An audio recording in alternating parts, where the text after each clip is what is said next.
I got into my car and pulled away, leaving Molly sitting there behind me. She was probably overwhelmed, confused, anxious, her mind spinning with questions about what had just unfolded. I knew it wasn't easy for her to take in, but I couldn't stay any longer. The truth I'd uncovered was a weight I could no longer carry beside her. Tonight wasn't about confronting her or untangling the chaos.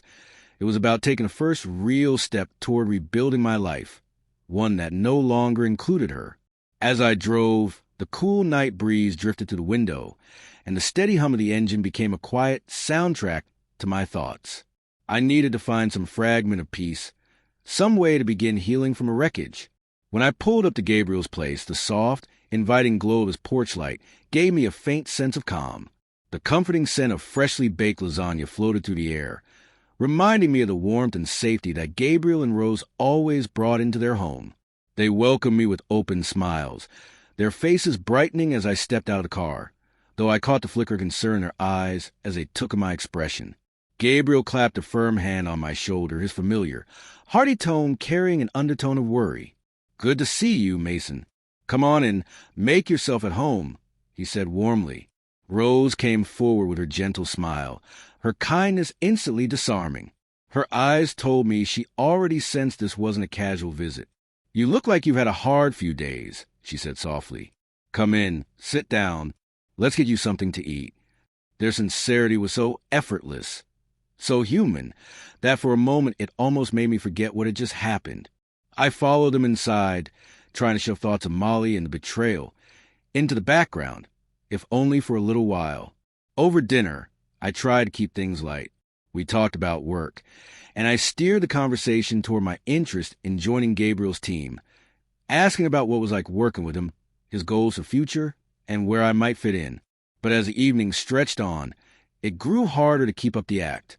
The emotions I'd been holding back started to push through, and Rose, ever perceptive, noticed immediately. She leaned forward, her voice low and reassuring. "Mason, you don't have to talk if you're not ready. But if you need to, we're here." I hesitated for a long moment, the truth pressing down on me like a storm waiting to break. I'd been carrying it alone for weeks, maybe longer, and I knew it couldn't stay bottled up anymore.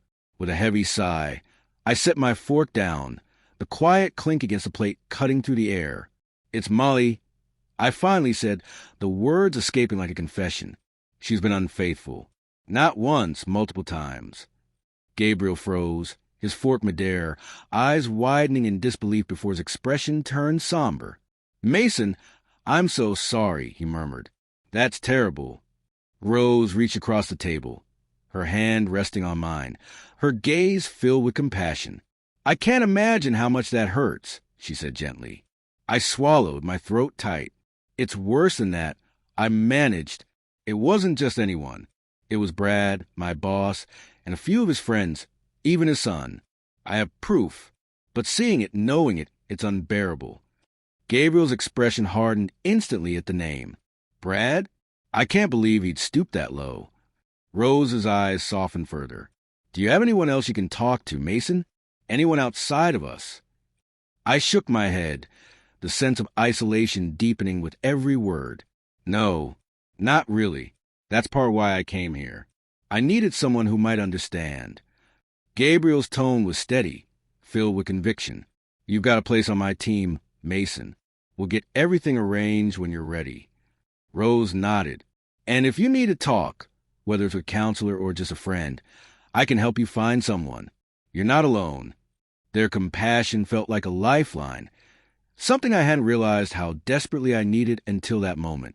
For the first time in days, I felt the faintest sense of relief. As the night went on, we discussed practical things, plans for the job, how to manage the fallout from a marriage. The pain was still there, heavy and raw. But beneath it, a fragile thread of hope began to form. For the first time in a long while, I believed I might actually make it through this. When I returned home later, the house was silent. Molly was already in bed, the quiet pressing around me, thick and suffocating.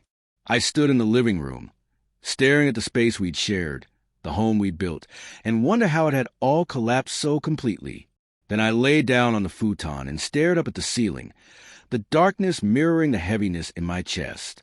I knew difficult conversations were waiting for me, and I had to be ready. The next morning, I confronted her.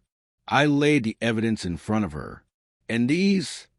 I asked, my voice cold and steady. "Brad wasn't the only one.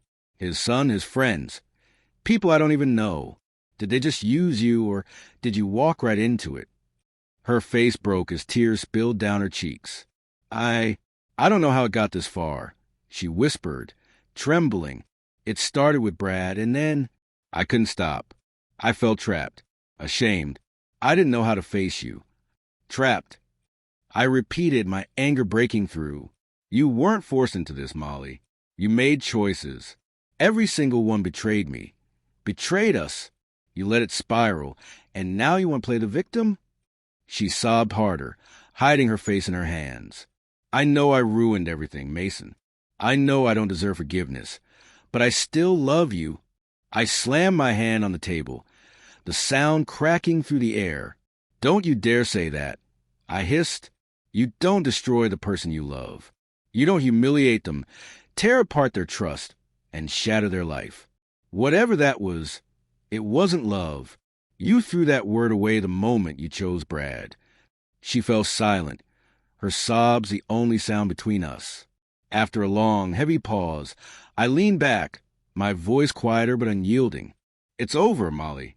There's no fixing this. I'll be filing for divorce. There's nothing left to say." Her head hung low. "What do you want me to do?" she whispered. "You'll pack your things and be gone before the papers arrive," I said firmly. "Stay away from me, from this house, from my life. You wanted Brad and his circus. Well, congratulations. You're free to join them."